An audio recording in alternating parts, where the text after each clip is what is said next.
took my time in trying to explain words and how words actually control you mentally, emotionally, and it's not in a negative way. It's positive. You got to understand how more or less the effect of the word, and it's not you using words to try to control someone else.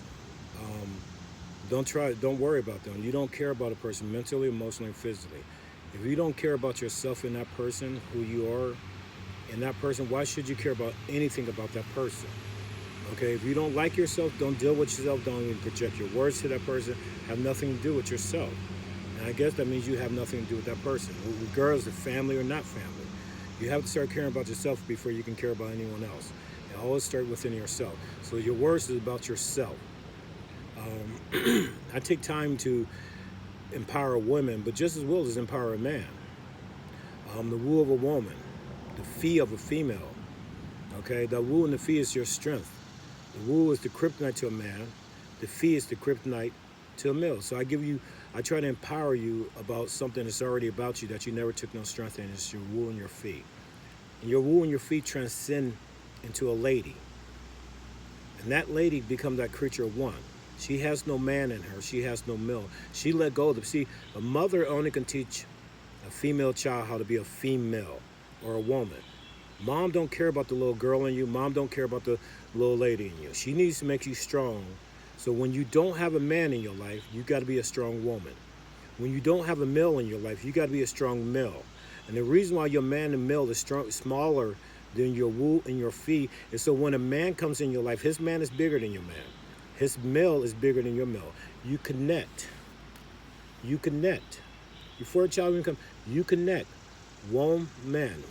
You let go of the man in you and go into your woo. You let go of the male in you and you go into your fee. Let him think he's leading. Okay? Right now you're facing him because it's just you and him. But when a child comes into play, you're turning and facing your child. Your child is facing what gave him to you, and that's God. But there's still always going to be one man, female. Man don't have no woo in him. Male don't have no fee in him. The only thing a man can give a woman is the gentleness and his gentleman. And that part goes over your woo and your fee. Gentle men. And man is twice a man. Man is one, male is one. That's why men would double up and mount up on a man and a male. I stopped being a man a long time ago. When I should have been a boy, I was raised like a man. And I come to realize that's the weak part of me. That's the cocoon part of me.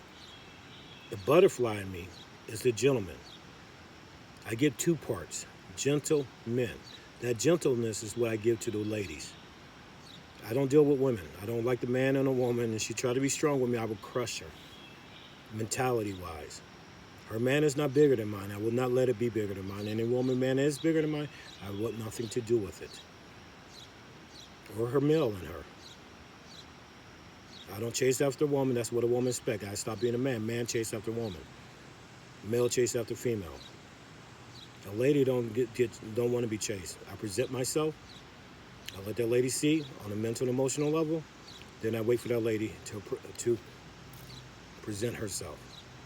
I let her take the time to think about it.